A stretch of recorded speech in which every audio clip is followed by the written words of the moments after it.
नमस्कार, अपना उत्तर प्रदेश देख रहे हैं आप। मैं हूं आपके साथ पूजा मोहन पांडे। बुलेटिन की शुरुआत बड़ी और अहम जानकारी के साथ करेंगे। बड़ी खबर सामने आ रही है इस वक्त की बड़ी और अहम जानकारी। लखनऊ से 3 अस्पतालों के खिलाफ एफआईआर दर्ज करने के आदेश दिए गए हैं। बेहद बड़ी खबर है ये। 3 अस्पतालों के खिलाफ एफआईआर दर्ज करने के आदेश हैं। इन 3 अस्पतालों के नाम समझ लीजिए। जेपी हॉस्पिटल, मैक्सवेल हॉस्पिटल और देवीना हॉस्पिटल के खिलाफ एफआईआर। मरीजों के इलाज में ज्यादा राशि वसूलने का आरोप है। इनसे ज्यादा फीस ली गई है। अस्पतालों पर कोविड प्रोटोकॉल के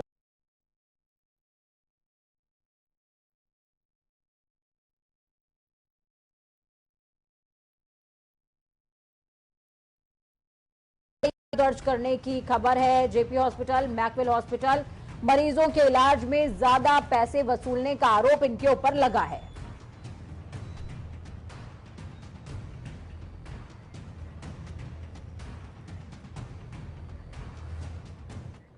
तो उत्तर प्रदेश के मुख्यमंत्री योगी आदित्यनाथ लगातार प्रदेश भर में दौरा कर रहे हैं। इसी क्रम में सीएम आज कोरोना पर काबू करने के लिए कई तैयारियों का जायजा भी लेने के लिए अलीगढ़, मथुरा और आगरा के दौरे पर रहेंगे। अलीगढ़ आने के बाद एएमयू में लगातार प्रोफेसरों की मौत होने के चलते मेडिकल कॉलेज के सभागार में ही अधिकारियों, एएमयू के कुलपति यानी कि वाइस चांसलर और मेडिकल कॉलेज के चिकित्सकों के साथ बैठक करेंगे। सीएम करीबन 3 घंटे तक स्वास्थ्य सेवाओं का हाल भी जानेंगे। अलीगढ़ के बाद सीएम मथुरा स्वास्थ्य सुविधाओं की तैयारियों का जायजा लेने के लिए पहुंचेंगे। इसके बाद करीबन 4 बजे का वक्त सुनिश्चित है आगरा के लिए, जहां वो पहले नगर निगम स्थित कोविड कंट्रोल रूम का रुख करेंगे। उसके बाद एसएन मेडिकल कॉलेज में व्यवस्थाओं का जायजा लेंगे। पिछले दिनों एसएन मेडिकल कॉलेज का नाम लगातार चर्चाओं में रहा है। एसएन मेडिकल कॉलेज का ही रुख सीएम भी करते नजर आएंगे। एएमयू में कोरोना संक्रमण से कई लोगों की जान गई है। सीएम खुद आज दौरे पे हैं और इस दौरान वाइस चांसलर के साथ साथ प्रोफेसर से भी मीटिंग करते नजर आएंगे।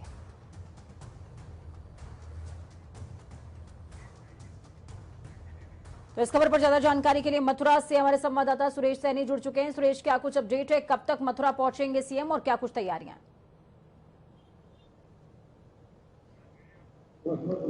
सुरेश, आप तक आवाज पहुंच पा रही है क्या मेरी? कॉल तो नहीं है। चलिए, सुरेश तक आवाज हमारी नहीं पहुंच पा रही है। एक बार फिर से हमारी कोशिश होगी कि सुरेश तक हम सुरेश से बात कर सकें।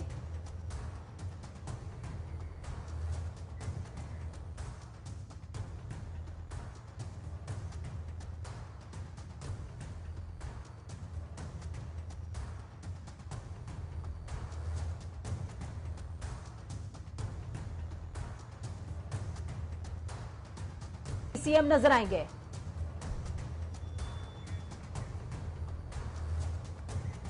आगरा के एसएन हॉस्पिटल का रुख करते हुए सीएम नजर आएंगे। मंगलवार को सीएम ने कुलपति से फोन पर बातचीत करी थी। सुरेश हमारे साथ पे फोन लाइन पर जुड़ चुके हैं, लाइव जुड़े हैं, माफ कीजिएगा। सुरेश, क्या कुछ अपडेट है ग्राउंड जीरो से? आप तक मेरी आवाज पहुंच रही है? अगर पहुंच रही है तो कंफर्मेशन दीजिए। जी मैं आपको बता दूं, आज योगी सीएम जो है लगभग 2:10 पर मथुरा पहुंचेंगे, जिसके बाद वो वेटनरी यूनिवर्सिटी के हेलीपैड पर उतरेंगे और उसके बाद मथुरा के एमबीडीए यानी मथुरा वृंदावन विकास प्राधिकरण के अंदर जो सभागार है वहां पर कोविड का जो है एक कंट्रोल रूम बनाया है, उसमें वो यहाँ आएंगे और उसकी समीक्षा करेंगे। मैं आपको दिखा दूं कि ये मथुरा के जो सभागार में कोविड का एकीकृत कमांड एंड कंट्रोल बनाया गया है और यहाँ पर आकर के सीएम योगी 2 बजे के बाद समीक्षा बैठक करेंगे कोरोना की। उसके साथ साथ अधिकारियों से मीटिंग करेंगे। उसके साथ ही मैं आपको बता दूं कि यहाँ के जो टोटल अधिकारी हैं सब, उनसे मैं आपकी बात कर रहा था कि आगे क्या रहेगा, किस तरह से पूरा करके और क्या तैयारी है उसको लेकर के।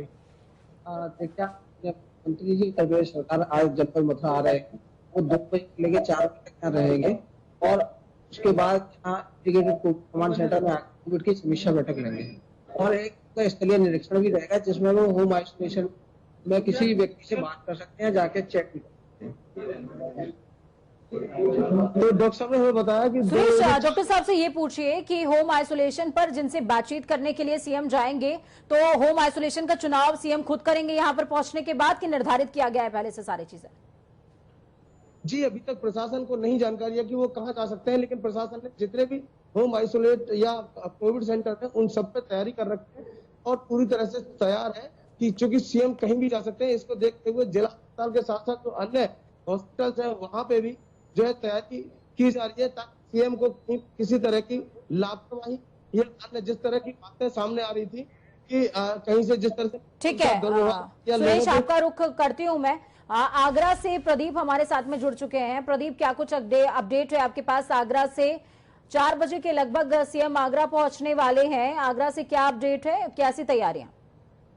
पूजा बताओ, कल रात को ही मुख्यमंत्री योगी आदित्यनाथ का कार्यक्रम निश्चित हुआ था और आगरा जोन के अंदर सबसे पहले वो हवाई अड्डे अकेरिया मोड़ पर आएंगे। उसके बाद वो सीधे यहाँ से जो शासकीय हेलीकॉप्टर उससे अलीगढ़ के लिए रवाना होंगे। अलीगढ़ के बाद उनका मथुरा है और उसके बाद फिर वो आगरा आएंगे और आगरा में 4:10 पर वो यहाँ पर आएंगे और सीधे सबसे पहले यहाँ पर जो नगर निगम आप देख रहे हैं आगरा सर्च का कोविड सेंटर है, पूरा सेंट्रलाइज है, यहाँ पर निरीक्षण करेंगे, अधिकारियों के साथ में मीटिंग करेंगे।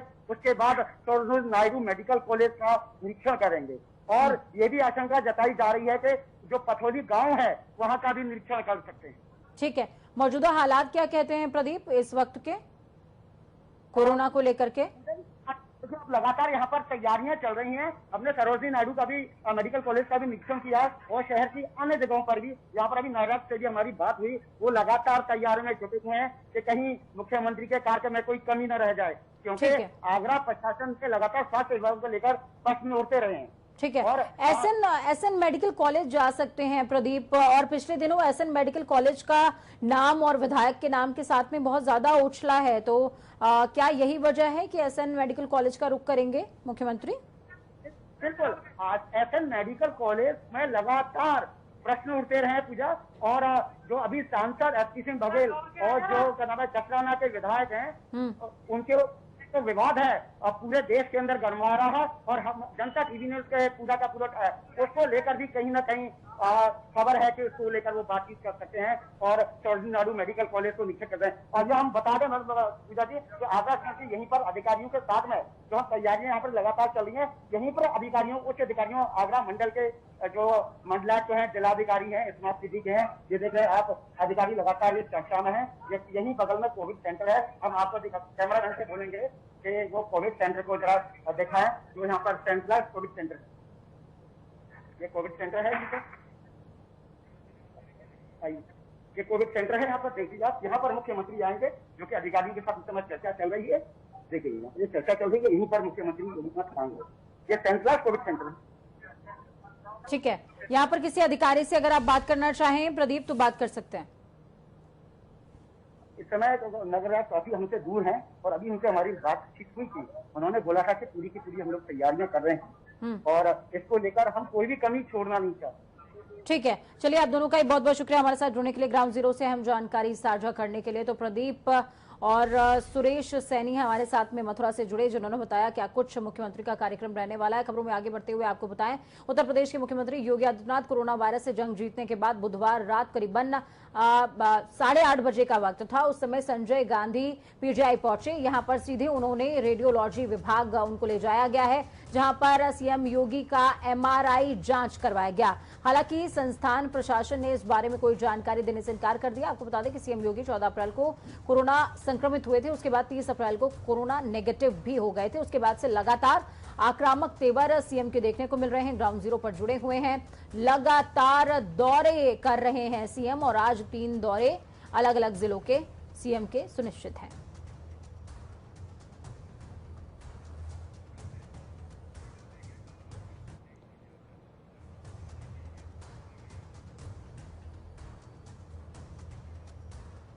तो सीएम योगी की एमआरआई जांच कराई गई। कल रात सीएम ने एमआरआई जांच कराई है, और वहीं आपको बता दें कि उत्तर प्रदेश के मुख्यमंत्री योगी आदित्यनाथ की सक्रियता का प्रमाण इंटरनेट मीडिया पर छाया हुआ है। अपने सख्त फैसलों के लिए अक्सर ट्विटर इंडिया की टॉप ट्रेंडिंग में नजर आने वाले सीएम योगी आदित्यनाथ बुधवार को भी ट्विटर पर छाए रहे हैं। Hashtag UP with Yogi ji के साथ जुड़े प्रशंसकों ने जमकर उनके कोविड प्रबंधन की सराहना करी है। उन्हें real captain in full form और विश्व का सर्वश्रेष्ठ मुख्यमंत्री तक बताया गया। अभिनेता से नेता बने मिथुन चक्रवर्ती भी ट्रेंड से जुड़े और रीट्वीट करते नजर आए।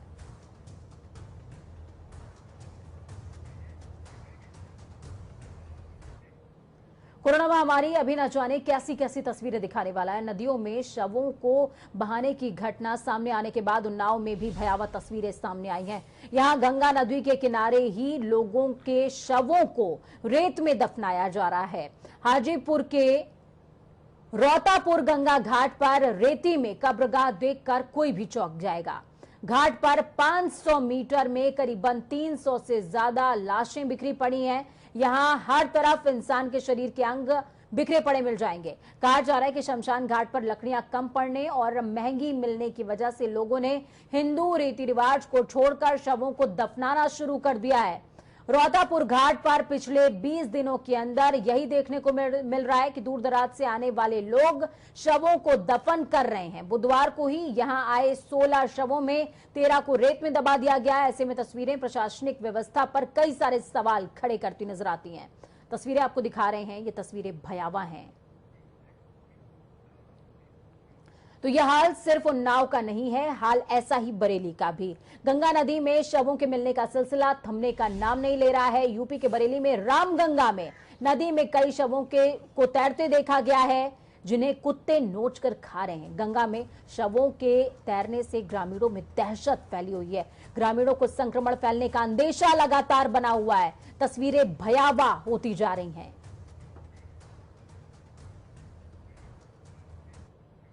तो उत्तर प्रदेश में जगह जगह नदियों में शव मिलने से कानपुर, हमीरपुर, गाजीपुर, बहुत सारे नाम हैं। उन्नाव में भी शव मिले हैं।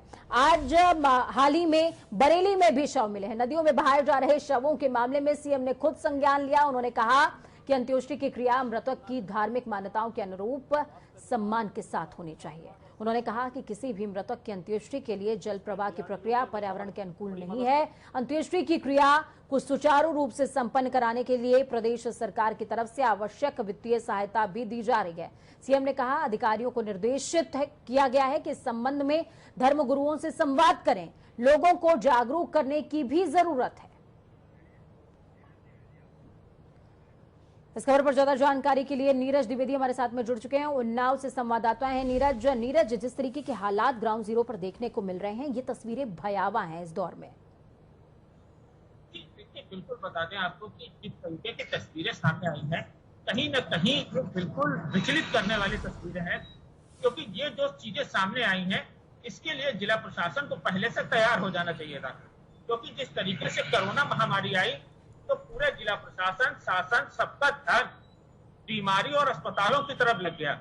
लोगों ने जो है इलाज की व्यवस्था करने लगे, प्रशासन इलाज की व्यवस्था करने लगे। कहीं ऑक्सीजन की कमी आ गई तो ऑक्सीजन की व्यवस्था करने लगे।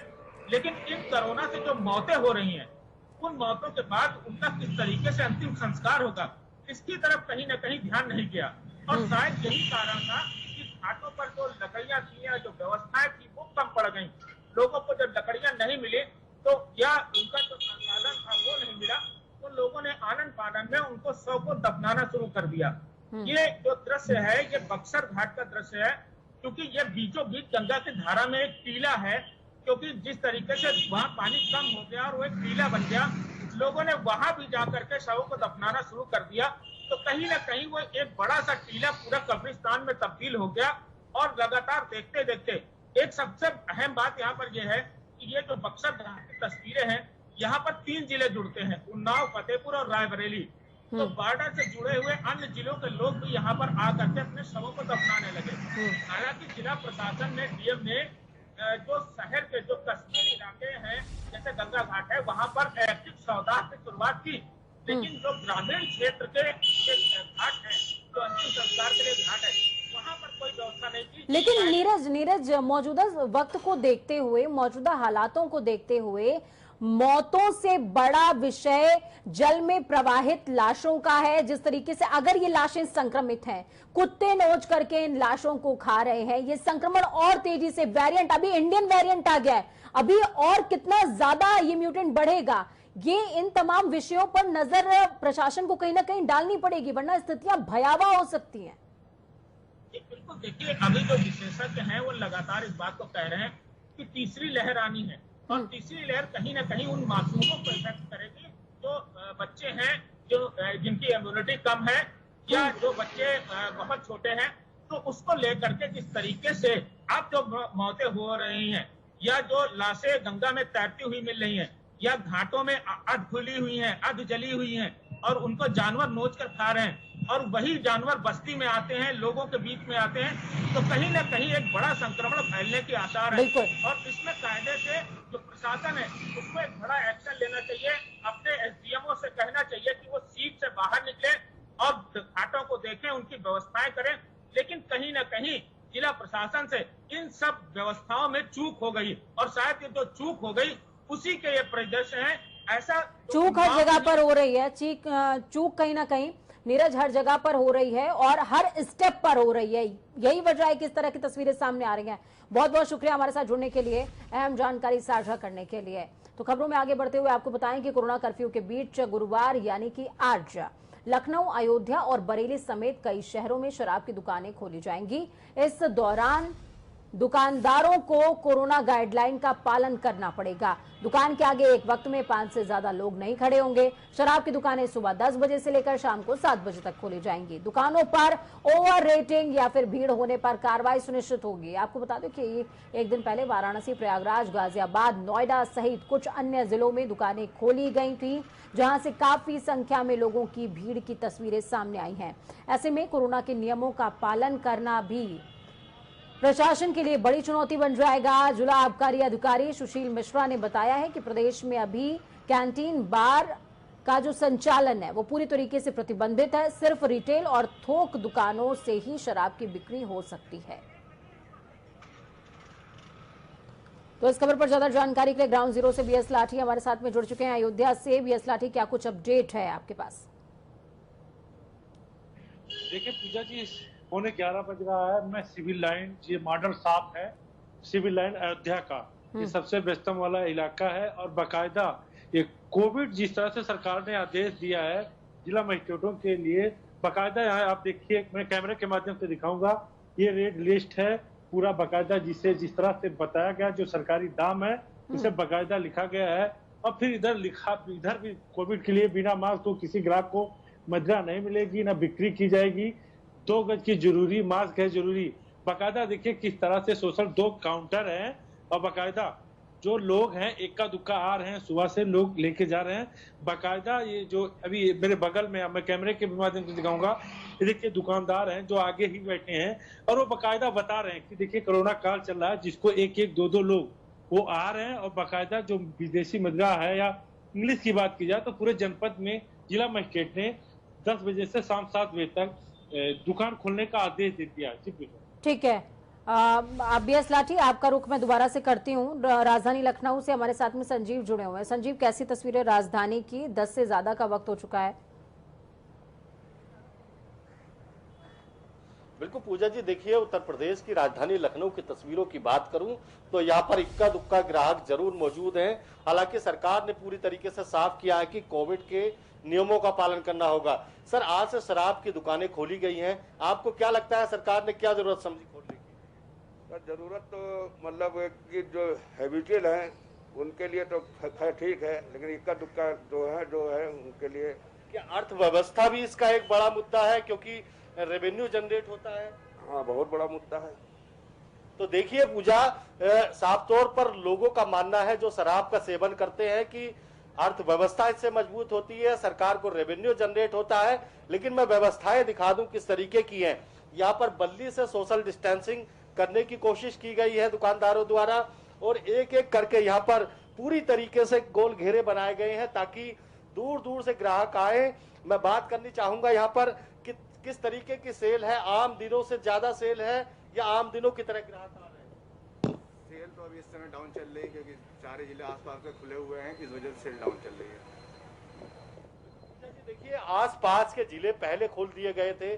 बाराबंकी की बात करूं तो कल खुला था और इनका मानना है कि वहां से लोगों ने भारी संख्या में शराब की मात्रा इकट्ठी कर ली थी। तो कहीं ना कहीं उसका असर आज राजधानी लखनऊ में पड़ा है ताकि ग्राहकों की कमी साफ तौर पर यहाँ पर देखने को मिल रही है। पूजा जी, ठीक है, आप दोनों का ही बहुत बहुत शुक्रिया हमारे साथ जुड़ने के लिए, ग्राउंड जीरो से अहम तस्वीरें साझा करने के लिए। तो वहीं उत्तर प्रदेश में कोरोना वायरस से इतर एक और नए वायरस की एंट्री हुई है, इसको ब्लैक फंगस कह रहे हैं। जी हाँ, इस बीमारी के प्रदेश में कई सारे मामले सामने आ चुके हैं। यूपी के कानपुर में ब्लैक फंगस के 50 मामले हैं, लखनऊ में 8, मेरठ में 2, वाराणसी और गाजियाबाद में एक मामला बताया जा रहा है। तो वहीं केजीएमयू के प्रवक्ता डॉक्टर सुधीर कुमार ने बताया है कि ब्लैक फंगस को म्यूकर माइकोसिस भी कहा जाता है। बॉडी की इम्यूनिटी लो अगर है तो ब्लैक फंगस तेजी से शरीर पर जगह बनाता है। कोविड के पेशेंट और जिनको डायबिटीज है उनको इस बीमारी से ज्यादा खतरा होता है।